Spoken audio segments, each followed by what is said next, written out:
The lab is broken up into two parts. These are the instructions for part 1. The goal of part 1 is to measure the speed of the ball as it rolls off the ramp. The goal of part 2 is to predict where the ball is going to land and then put a target paper on the floor and have the ball land right on where you predict.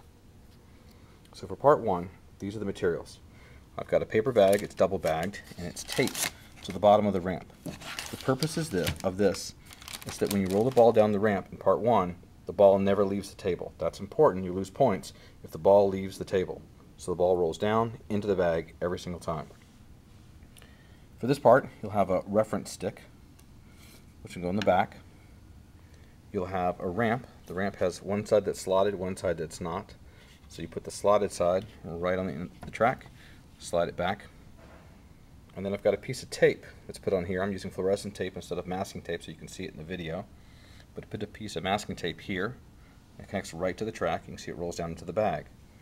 Then I'll take a ball and I'll put it on the track, get ready to roll it.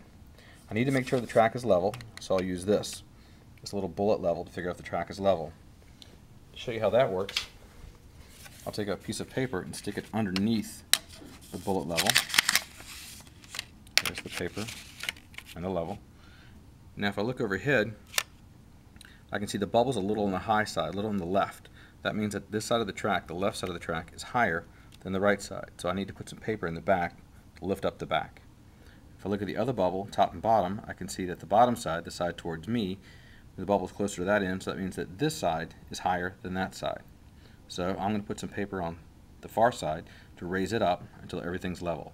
That way I know the ball's going the speed I predict and in the direction that I'm predicting.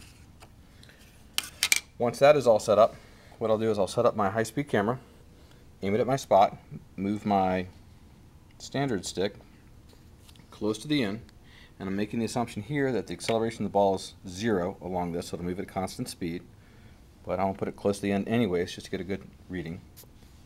Then what I'll do is I'll take the marble, or the ball in this case, hold it right up here, hold it right up to the tape that I put across the end, and then it's going to roll down into the bag. And you can see one of the mistakes I made there was putting the standard stick too close. So what I want to do is move the standard stick a little bit farther back, put the ball on there, roll it back up again, start the video, the high-speed video, and let it roll down into the bag. I'll use the high-speed video to predict the speed of the ball as it rolls off the end of the ramp. And then I'll go on to part 2 of the lab after I recorded the speed of the ball.